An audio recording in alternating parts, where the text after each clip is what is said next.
Hey baby, I hear those blues a calling. It's time for the Frasier on Frasier podcast. Welcome. Hello, my name is Adam Frasier. I am your host, and with me is my good friend and co-host, Mr. Wes Corwin. How you doing, Wes? I'm doing fantastic. How are you doing, Adam? I'm doing great. So I mean, we just watched a pretty heavy episode of Frasier. It was quite a heavy soup. If other things have been an easy swim, to get through this thing was drenched in human conflict and pathos, emotional pathos. We're talking about season 1, episode 8, Beloved Infidel. Mm-hmm. And yeah, it's definitely one of the more emotional episodes we've seen this season. Yeah. So let's get into it. We open with Frasier doing his little radio show. Mm-hmm. Speaking to doing his little people walk up. It's little radio show. Doing his little radio skits as it goes. Yeah. People walk up to Frasier and they're like, what do you do when you're not on your radio show, right? What do you work in like a cafe? And you know how it goes. Frasier is trying to make it sound like he's just doing he's got like a cardboard box in his living room, and he's what are you doing a radio like as if he's a man that just owns a ham radio and he likes to talk into it, and that's his whole deal. Frasier speaking to someone who called in, who is a French woman, and very strong accent, thick accent, and she is trying to explain that she has a problem with her man. And she insists on using the French word monsieur. And Frasier cannot understand the word monsieur, which is funny because Adam, who is well versed in the Frasierverse, knows and is spoiled for me. I don't know if it comes up in the show or if it came up in Cheers. It doesn't come up that often. But he speaks... It comes up often enough to where I see it as sort of a continuity error. Right. Frasier and Niles, I believe, speak, somewhat fluent French. They have an immense like an almost native understanding of French. So this whole bit, I couldn't get into. Not that I didn't understand, but it didn't help that the second the bit started, Adam was like, he knows French, and I was like, oh, and any potential for So he tries to understand what monsieur could mean, like monsieur or mother or Mercedes. But doesn't monsieur isn't just the French word for Mister? It's the French word for It's like saying senor and not understand. Like if you've taken French 1, you don't need to speak. You can kind of put. But also, why wouldn't she say the French word for I don't know? Is the French is it the French word for husband or boyfriend or whatever? The French word for hombre is what is what I'm looking up, and it's homme, which is harder to understand. That's fair. The French word for man is. I don't think it counts if you use Google Translate. Oh, okay. Well then, let's see. The French word for husband is mari. So okay, I don't know how to speak French. I'm not Frasier, so I can't speak a word of French. But I understood what she was saying. So it's a kind of a weird conceit that Frasier cannot, for the life of him, figure out what this French woman could mean. Also, considering how many people have called into the show to complain about their spouse that we've heard, it's weird that he wouldn't go that route. But yeah, just from the context of the conversation, that he wouldn't get that. Anyway, but yes, we do another 2-minute bit, as we've done many other episodes, where Roz has a series of dates. She's got a hot date coming up, and she's talking to Frasier about it. Mm-hmm. Frasier picks on her for having a broken heel, and she says that she's going to date a sea captain with a peg leg, and makes it easier when we dance. And then she reveals that she broke it off in a sewer grate, and I was like, so we're not going to get to meet the sea captain peg leg character. You can't. I was disappointed by that. And then this isn't like The Simpsons where it's like, oh, the joke is the ridiculous thing is true. No, it's just sarcasm. That's It turns out he's a media consultant. He graduated from Princeton, uh, and And he drives a cab. he drives a which is kind of a fun poke at media consultants and how meaningless their jobs are. Sort of He has a 40-foot sailboat too. Sort of the equivalent of an Instagram influencer is a media consultant in the 90s. No actual skills, but that's so. Niles walks in. I think this is the first time we've seen him in the studio over the course of the show. It might be, yeah. And it sort of gets it's a running gag where Niles doesn't really remember who Roz is. Yes. I think this is the third time we've done the bit where Niles, and it keeps coming. It keeps going in fun directions where she tries to hint at him and say like, "Oh yeah, I decided to stop in. I wanted a career here." And instead of taking that hint like that she works here, he's like, "Well, good luck," which is a great bit. So Niles is, I guess they're Frazier and Niles. They make plans to go get dinner later. So they go get dinner later. Yes. So we cut to them at dinner later. Yes, they go out to dinner. They reference making an Al Gore joke, which I think references maybe Niles and Frazier on the politicals. I think that is actually a reference to, Albert Arnold Gore Jr., who was an American politician, environmentalist, who served as the 45th Vice President of the United States from 1993 to 2001. Ready to do that to me? were you ready on the ball with that? All right. No, I'm a quick draw when it comes to Google. Very impressive. Thank you. Yeah, Al makes an Al Gore joke, and we know Kelsey Grammer is a Republican, so maybe this is the first. We might be able to guess that because their dad is a cop, that they might lean to the right. We'll move on. But that's what I thought was like, oh, that's an interesting glimpse that he'd open a 3-hour discussion. I mean, I think everyone's taken. I think everyone takes shots at Al Gore. That's fair. So they decide to go to a restaurant. Anya's, as Adam pointed, is a piece of trivia that they're eating at Anya's. I spent a significant chunk of the scene trying to figure out if what the word in the window said that's neon, and we decided 95% sure. You skipped over the entire scene. We don't know what the hell happened in that scene. We were just trying to figure out what the window said. What the neon sign in the window said. It has to say espresso, which it has to. It has to. That's all I can say. So, but what else was happening in the scene besides the neon sign?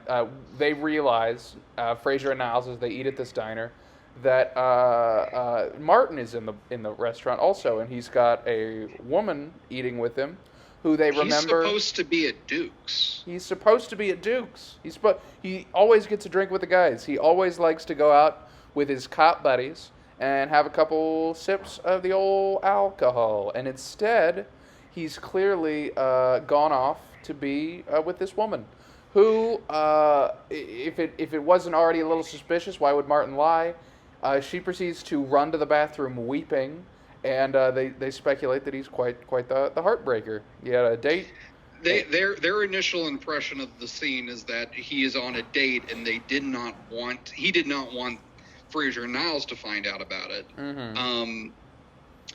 And I think it's at some point after she starts crying I think it's Niles who points out that this is actually a woman that Frazier and Niles know. It's a woman by the name of Marion Lawler. Who Frazier's mom and dad were very close friends of the Lawlers when Frazier and Niles were children. So they haven't been in contact for a long time. They split off. They stopped being friends around the time Niles was 9, which I think makes Frazier 11 or 12 approximately. Yeah, if I had to bet. Something like that. And then so they're kind of left with this mystery. Why is Martin at dinner with Marion Lawler, whom their family hasn't had contact with in a long time? At which point, Frazier points out that Niles' car has been towed. Because he parked in it was a space reserved for customers only, and it was in front of some stores across the street. It happened at the beginning of the scene. We got to move on. We have to keep moving. So we get to our next scene. We see Eddie just having a good old roll on Frazier's Coco Chanel couch for a long time, like for at least 15 to 20 uninterrupted seconds. I don't know if Daphne. I don't know how staging or filming works within the realm of the show, but it does feel like for a little bit too long, Eddie is just like rolling back and forth on this couch, just getting hit every inch of his back onto this couch. And Daphne walks and is like, "You can't be on that couch." And then Eddie gets on the floor, and she's like, "All right, well, solve that problem." And she leaves, and Eddie gets right back up on the couch and just starts getting right on it with his entire back. And he's having a good old time. He's having a good time. And then Frazier comes in, and Eddie very quickly gets off the couch. And Frazier's like, "Oh, way to go, Eddie. You stayed off the couch," and gives him like one face push because he's not affectionate with the dog. But he's like, he tries to pet it, but it's more like he just pushes the dog's face because that's how that goes. So Daphne greets Frazier. Daphne mentions that she saw a billboard with Frazier's face on it that has been graffitied. Right. Some local youth, some local town hooligan young people decided to spray paint a mustache, which gave Daphne the idea that maybe he should get a mustache, but keep all of his teeth because presumably they took the spray paint and grayed out his teeth, and that's that bit. That's that entire joke. Niles shows up. Niles comes in. This is where the episode takes off. Niles has a scrapbook of photos and his childhood journals from age 9, and he is ready to make a case against his father's fidelity. Right. He has delved deep into the mystery of what happened between their family and the Lawlers all those years ago. So he has gone back to consult his boyhood journals to see what was happening around that time. And apparently, as we find out, Frazier's mom and dad were fighting a lot. There was a 2-week window, and Niles puts a very clear timeline together. The Lawlers and the Fraziers are good friends as couples. And then there's a 2-week window where Niles marks down that his parents are getting in regular screaming matches in the night that Frazier does not remember because he had a face mask and wax earplugs. And after that, Niles recalls going out on the what is it, the patio on the on the patio area. He proceeds to step out on the screen porch, and he peers through the darkness, and between the trees he can see a figure he recognizes as his father, and another figure which is Marion Lawler in embrace, and that's the case. That's the case he makes. It's fairly compelling. I mean, that's pretty. Frazier dismisses it outright. Frazier is like, we're not a Jackie Collins novel. Which I'm Googling Jackie Collins right now. She's an author. She wrote some trashy romance novels, I think. Let me read some Jackie Collins. She wrote Hollywood Wives, Chances, Lady Boss, The Stud, The World is Full of Married Men, Vendetta, Lucky's Revenge, Poor Little Bitch Girl, which it's a great title. That's a great title. I think that's a sequel to her 1979 book, The Bitch.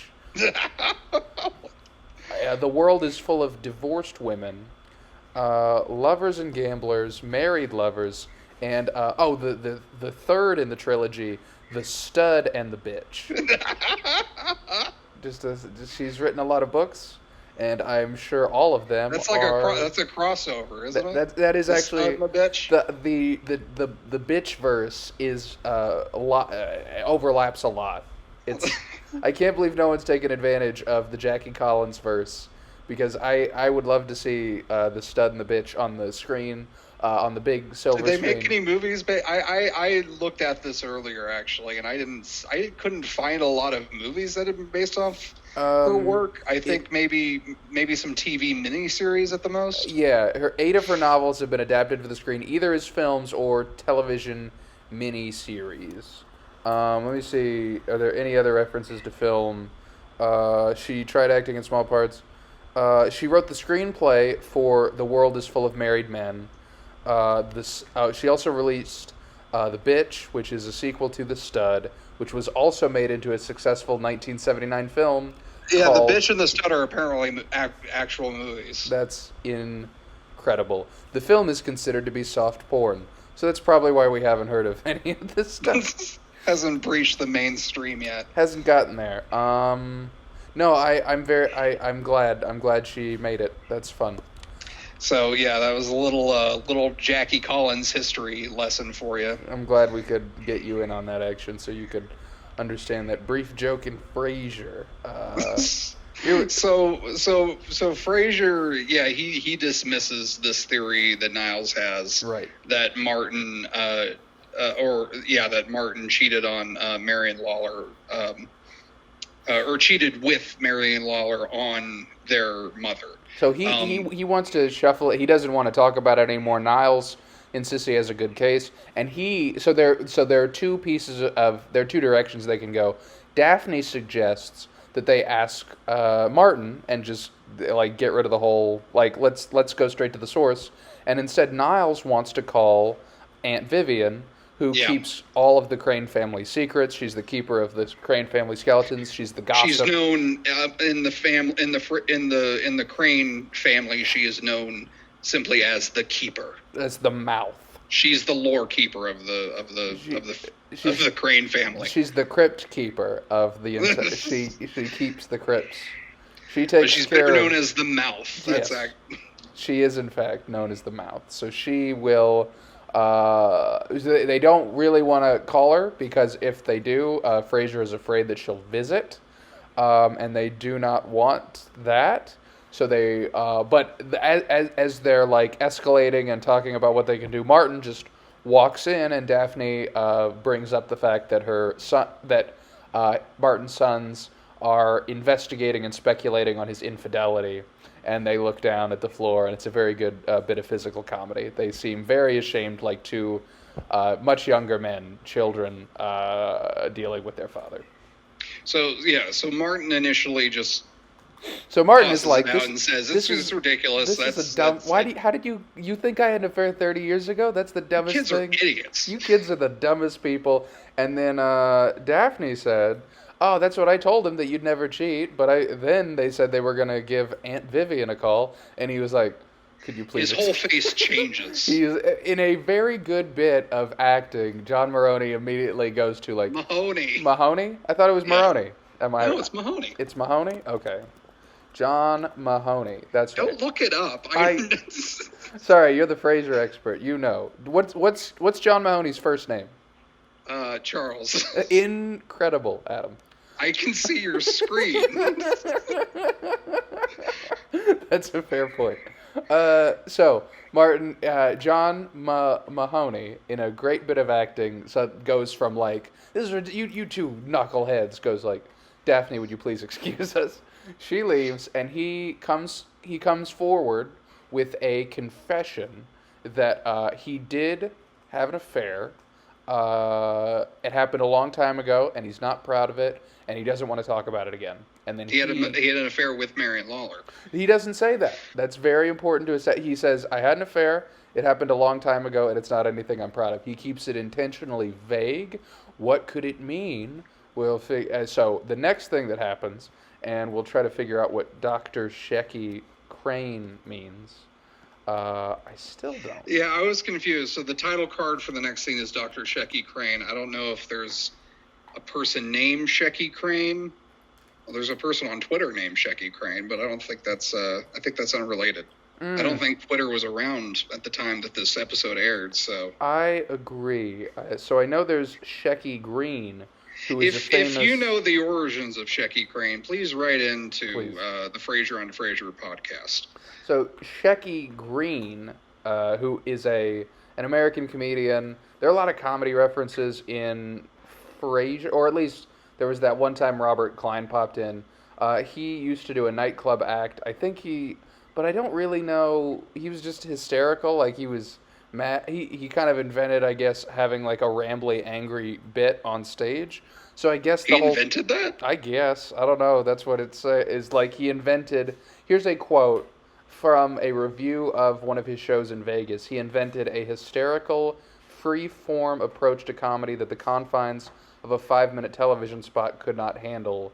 So I think that's the. I mean, I guess the fact that Frasier is like. And there are like 4 citations on that. Crazy. There's a lot of citations. 8, 9, 10, and yes, all written by Cliff Nestoroff, which that's the most odd way you could spell the name Cliff Nestoroff is with a K and a PH. Interesting. So yeah, we get to the next scene, and Frazier and Niles are in Cafe Nervosa. Niles has his Healing with Humor support group, so he's got to pick up his big shoes later because I guess he's going to be dressed like a clown. So he's running the support group, and he will be dressed as a clown to do clownery and tomfoolery. This is also one of Niles' running gags is that he does a lot of group seminars, and they all tend to have sort of some ironic twist to them. Yes.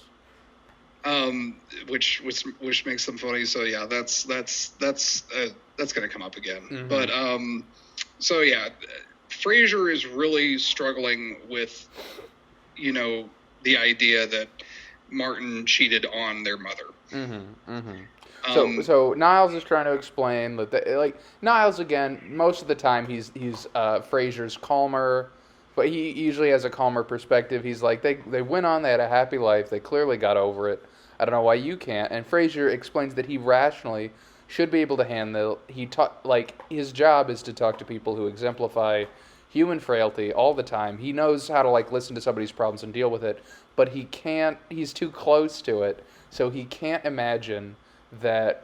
He can't think about it without thinking about how Martin's actions hurt his mom, who he looks up to, who has come up as a source of calmness, and who he takes after very heavily, and how all his tastes come from her.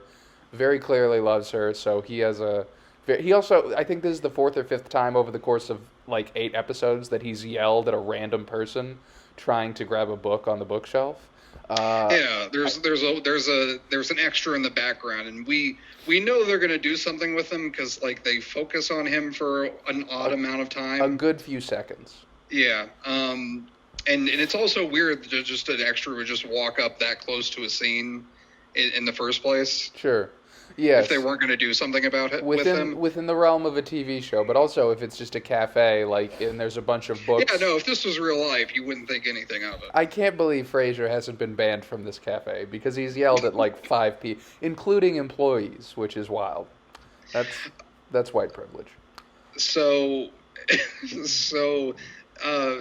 they don't really. Frasier doesn't really come to terms with it. The thing that really sticks in his craw, and then we move on to the next scene, is that Frasier and Martin have never seen eye to eye, but the one thing Frasier has always had immense respect for his father for is his sense of integrity. He's a cop. He's a straight shooter. He'll be impolite to you, but he only says what's on his heart, what he means, and the fact that this infidelity is a screaming bit of inconsistency in how Frasier perceives his father. Yeah. So then we. So we move on to the next scene. We have an author's note I want to cover real quick. Reading here, this brings to mind an episode of Cheers where Frasier was forced to fill in for Woody Harrelson as a clown at a birthday party, which ended with a faux pas involving quick-release suspenders, the birthday boy's grandmother, and a set of French thong underpants that Lilith bought him on a whim.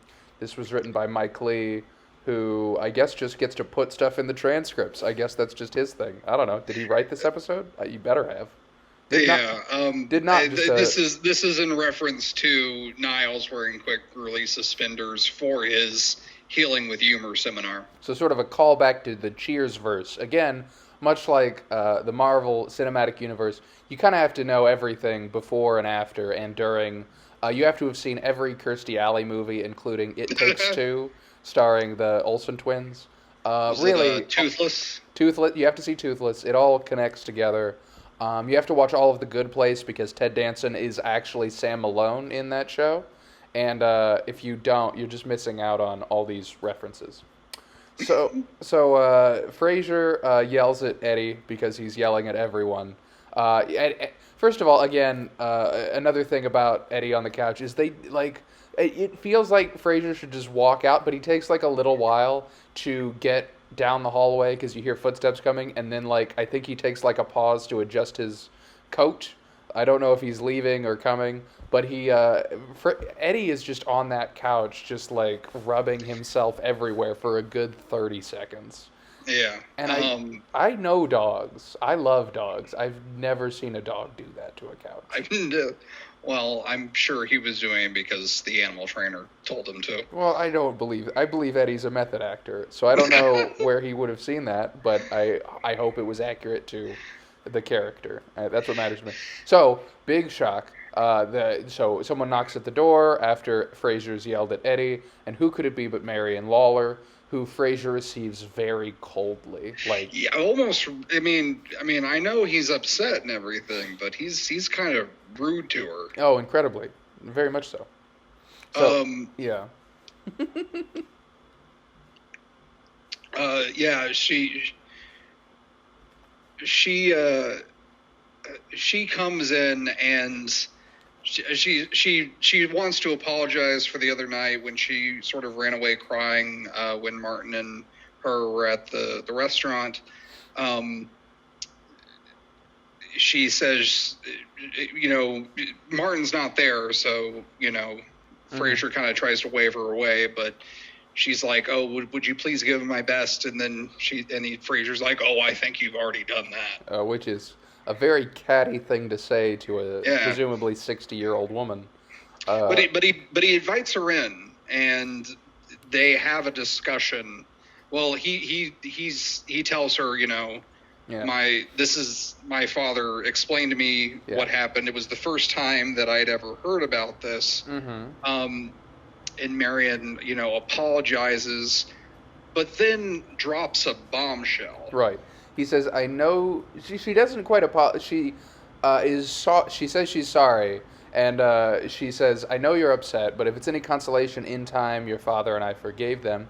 And we realize that Martin was not the cheater, but was in fact the cheatee and received the cheating. The cheat recipient. I don't think that's how you phrase it. He was the I'm not going to say cuckold. He was the he was the cheat receiver, and his wife was the cheat giver and cheated.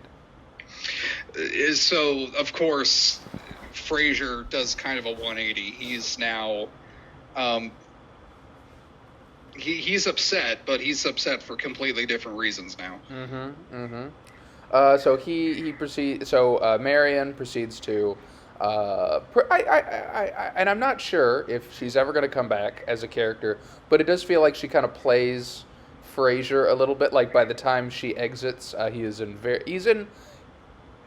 in much friendlier spirits, even though he's dealing with a lot of emotional turmoil. Like she points out that mother was a good person, made a mistake. She's been very emotional since her husband died, which Frazier drops his guard to be a little bit consolatory, like, I'm sorry, I didn't know. And then she proceeds to compliment him on his radio show and how successful he is, and call his back little radio program. His little radio program, his little hobby on the side where he does radio. And then brings up the fact that she remembers him when he would run around in his underwear with a pail and a shovel. Which is quite embarrassing. Quite embarrassing. At which point, Frazier says goodbye, as does Marion. There's a moment where it feels like she wants to say something else, and then she leaves, the door closes, and Kelsey Grammer looks truly hurt by what's going on a level even more so. Like before there was a righteous anger, and now he is very upset. Very thoroughly Yes. upset. You can see it on his face. On his old face. So go ahead. So yeah, our next scene, we see Daphne and Martin. They're working on Martin's physical therapy, which I think is probably the first time we've seen that happening. Yes. So Daphne proceeds to go over the family history of the Moons. His father, Daphne's father worked on the docks. Grandfather before him, all the brothers worked on the docks except for Billy, who teaches ballroom dancing. And so I wonder if we'll hear more about Billy at some point. I hope so. I hope he gets flown in on a helicopter by Chopper Dave. So Martin is a little irritated by the exercise, at which point Daphne's like, be patient, we got to stretch your leg because it's good for you. And Martin's like, no, how much longer do I have to hear about your family history? That's the John Mahoney I'm working on. And Daphne proceeds to say, like, in a way that I think would be a lot more ominous if it weren't for her Cockney British accent, says, I know you don't mean that, because why would a man of your intelligence say a thing like that when you're in the position you're in, and I'm in the position I'm in, while she's above him and holding his leg, his old man leg. And it is a joke about elder abuse and how easy it is to achieve, even in a home where he has his son. This is a dark episode, Wes. Clearly, this is the closest thing we get in about the last 50% of the episode to a joke, and it is definitely about elder abuse. So, we move on. Frazier enters the apartment. Frazier pops in. Martin wants to watch a TV show. He doesn't really want to talk. And they make a little funny about how neither of them know how the VCR works. And then Frazier kind of pushes towards Martin and asks why Martin didn't tell him the truth. He insists he did, and then Frazier tells him that Marion came over to apologize and told him the whole deal. And Martin, confronted with the truth, says, now you know, you did your digging, you stuck your nose where it didn't belong. And Frazier asks, why didn't you tell me? And because you're none of your damn business. None of your damn business, you boy. You damn boy. You know, Martin's a real tough cookie. He wanted to protect Frazier. He did. I mean, I think that's the gist of, their conversation. He didn't want Frazier to think badly of his deceased mother. Which Martin eventually. It's not until Martin has his guard up. He doesn't want to talk about it until Frazier comes forward and says that he can relate to Martin because his wife, who he is now divorced from, had an affair with him, which happened in Cheers. Yes, this was something I actually didn't know that this was an episode in Cheers because I haven't watched all of Cheers. Mm-hmm. But yeah, there's apparently a 2-part episode that deals with Lilith cheating on Frazier with a Frenchman who lived in a self-contained underground ecopod. His name was Pascal something. Pascal from Cheers. Louis Pascal, who proceeded to want to live in an ecopod, an experiment. He was a doctor. He wanted to live in an experimental underground ecopod, and invited Lilith to live with him on this ecopod. Spoiler is Frazier says, like, you can't go with him, you're married to me, and Lilith invites Frazier to join them in the ecopod in a possible menage-a-trois relationship thing, and he does not go. It is later revealed that Dr. Pascal is very much claustrophobic. Why would he be in an ecopod? And it made the whole thing a nightmare, and she just couldn't get into it. So that's even more spoiler. Lilith and Frazier later get divorced. Yes. Well, I don't know. Spoilers for Cheers. If you're watching Cheers, they get divorced, but you would know that if you were watching Frasier. So not as much of a spoiler.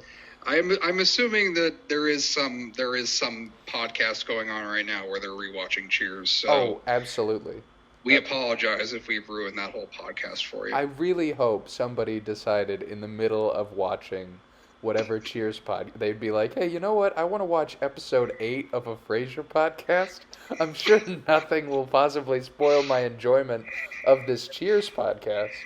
And if that's the case, you have been your arrogance was your folly, and your hubris is your downfall. So let's move on. So Frazier and not Martin, they kind of bond over this moment, which is weird because I mean it's not the type of thing that you would normally expect two human beings to bond over. But considering Frazier and Martin frequently are at odds, they don't really have overlapping tastes in any culture, like food, what to put on the television. They really don't have anything they can share. So it's odd that this one overlapping life event that they both went through is something that does seem to draw them a little bit closer.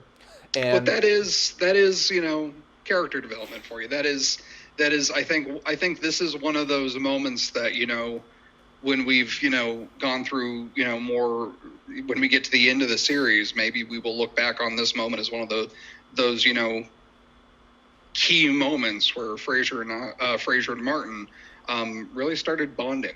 I think, and it is the first time we really see how Martin tries to look after Frazier. Definitely not physically, but maybe emotionally, because he points out because he knows how much Frazier loves his mother, and he points out that you already don't like me, so I figured that'd be fun. But I know how much, so I decided to cover for her. It really tore me up, but I loved her, and there's a moment that I really like, and again, all these moments aren't comedic in nature, but the moment where Frazier is like the last little bit, I appreciate you protecting me, but I still think you should have told me, at which point Martin points out that when Frazier's son grows up, do you think you're going to tell Freddie about Lilith's infidelity? And Frazier is silent, thoughtfully silent, at which point, just to sort of cover a plot hole, potentially, Frazier brings up the scrapbook and all the pictures cut out of the scrapbook. Which I don't think is something we talked about. We brought up. Oh yeah, we brought up Exhibit A, the scrapbook. No, we brought up the scrapbook. We didn't talk about how the scrapbook came into evidence. Right. Niles unveils that a lot of the scrapbook, you see pictures of Martin, and a woman is cut out of there. And they're like, oh, that must be the woman that Niles suspects that's the woman that Martin was intimate with. At which point, when Frazier says, there's just one thing I can't figure out, Dad, why are there women cut out of this scrapbook? And he's like, have you noticed who else is missing out of there? It's your mother. She wasn't a fan of her figure. She put on a few pounds. She cut out so she wouldn't look at how she used to look. She was wearing and he says she was wearing a brown dress with a belt. And your Aunt Vivian told her she looked like a knockhorse tied in the middle, which goes to show how impeccable Martin's memory is, and also loops back in Aunt Vivian one more time. The mouth, the keeper of the tomes. Frazier, we end the episode with Frazier saying, Dad, ever since you moved in, we've been trying to find something we've had in common. Mm-hmm. I think we finally found it. To which Martin replies, yeah, wish it was a birthmark. And then Frazier says, me too. And for some reason he gets a bigger laugh, and I don't know why, but It works. But that's pretty much the episode. That is episode 8. Episode 8. Beloved Infidel. Ooh, so, any other thoughts, Wes? Not a funny, and again, I'm interested to see. No, this episode is really more to just, I think, develop Frazier and Martin's relationship. It'll be interesting to see how the Frazier juggles conflict and humor, but it does feel right now in this first season that most of the show is either okay, this is going to be a goofball episode, or this is going to be. There are some goofy episodes. Yeah. I mean, I will give it that. But yeah, this is definitely one of the more serious ones. And it's good. It's and it's not as serious and it flew by too. We were watching it, and it was already I felt like it was already over by the time we started watching it. Very quick, and it wasn't as serious as the episode of Fresh Prince where Will Smith gets shot, but pretty heavy, dealing with some heavy concepts. Heavy stuff. Well, that is going to do it for that episode. Next episode, Season 1, Episode 9, Selling Out. Frazier signs with Bulldog Briscoe's agent, BB Glazer, who convinces him to do a commercial endorsement. Ooh. So I think we're going to be looking at some some funny stuff in this next episode. We're gonna presumably see Bulldog again, who we haven't seen, I think, since episode 2. Episode 2. That guy that insisted sports were the cure for depression. And we meet BB Glazer, who is Frasier's agent, who is going to get many funny laughs, lots of hoo-hoos and hee-hees and ha-has in future episodes. So it'll be fun to meet that character. I'm here for it. I can't wait. All right. Well, thank you once again for joining us. I'm your host, Adam Frazier. Wes I'm Corwin. Wes. Yes. You've also been here. I was here and no one can take that away from me. Good night, everybody. All right. The Frazier on Frazier podcast wishes to thank KACL780.net for providing episode transcripts and Ronald O'Connell for providing our theme song, Frazier MIDI.